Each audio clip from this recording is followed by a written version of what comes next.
El deleite de la murmuración. Las palabras del chismoso, dice el predicador, son como bocados suaves y penetran hasta las entrañas. Proverbios 18:8. La murmuración es transmitir noticias y rumores por el simple placer de hacerlo, normalmente en detrimento de la naturaleza y reputación de la persona de la que se habla. Recordemos que falso testimonio es aquello que es inútil, carente de valor o infundado. A diferencia de las mentiras, la murmuración puede transmitir cosas ciertas, pero con un propósito malévolo u ocioso. No es ninguna defensa decir, esto no es murmurar, porque es perfectamente cierto. Quizás sea cierto, pero la quijada de un asno fue un arma homicida en tiempos de Sansón y aún lo es. Hay una ley de la naturaleza humana que nos asegura que una historia propagada a través de la murmuración siempre aumenta su tono ridiculizador, mientras que su contenido condenatorio jamás disminuye.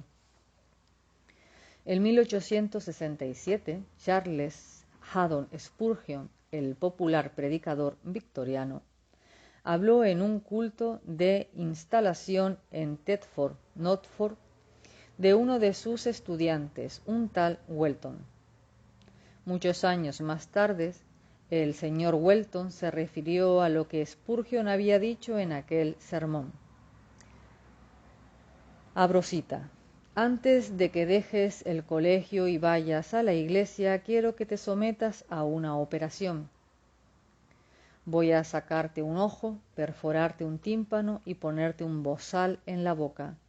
Y antes que vayas, sería mejor que tuvieras un nuevo traje y quiero que le digas al sastre que le ponga un bolsillo sin fondo.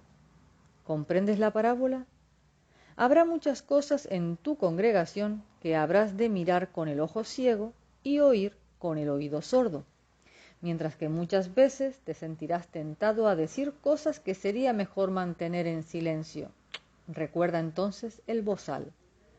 Toda la murmuración que oigas durante tu trabajo pastoral debes meterla en el bolsillo sin fondo. Fin de la cita. No solo los pastores, sino todo cristiano necesita el oído sordo, el bozal y el bolsillo sin fondo. En Romanos 1:29, Pablo comenta que la murmuración es típica del mundo. La palabra griega para murmuración es muy expresiva. Transcrita se lee situristes. Si la leemos en voz alta comprendemos por qué tiene el significado de murmurador o chismoso. Por desgracia, a todo el mundo le gusta un susurro, algo de cháchara, el más selecto manjar de la murmuración. La murmuración alcanza lugares donde las palabras excelsas no llegan. Así es la naturaleza humana. En 1 Timoteo 5:13, Pablo asocia la murmuración con las personas ociosas y entrometidas. A todos nos gusta decir algo más de lo que nos dijo la persona que nos contó la historia en primer lugar. Cuando Pablo establece una lista de lo que podríamos llamar mal hablar, dice, me temo, que cuando llegue no os halle tales como quiero, y yo sea hallado de vosotros, cual no queréis, que haya entre vosotros contiendas, envidias, iras, divisiones, maledicencias, murmuraciones, soberbias, desórdenes.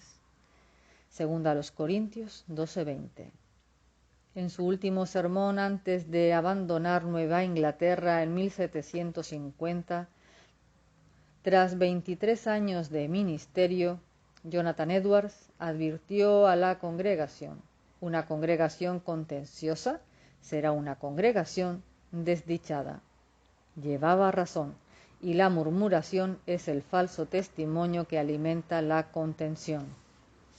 El libro de Proverbios hace muchas alusiones a la murmuración y nos habla de 3 de sus consecuencias en particular. En primer lugar, descubre el secreto. 11:13. La murmuración siempre habla demasiado. ¿Cuántas veces habremos salido de una conversación con la sensación de que hemos hablado más de la cuenta? Que es posible que hayamos traicionado alguna confidencia. La lengua murmuradora nunca sabe cuándo parar. En segundo lugar, aparta a los mejores amigos. Proverbios 16:28. Con una pequeña palabra de murmuración se puede fácilmente hacer volver a alguien contra su amigo. He conocido a pastores que enemistaron a miembros entre sí de esta forma. En tercer lugar, donde no hay chismoso, cesa la contienda. Nunca transmitamos historias de segunda mano. Como pastor, no es raro que escuche cosas que me enfurecen, pero cuando voy a la fuente resulta que no son ni de lejos tan malas como me dijeron. Cosas así me dejan preguntándome cómo puede alguien alimentar así una pelea. ¿Sabemos cómo detener una pelea? Dejando de hablar, es así de fácil. Es difícil pelearse cuando nadie habla. De nuevo, el predicador lo deja claro. El que comienza la discordia es como quien suelta las aguas.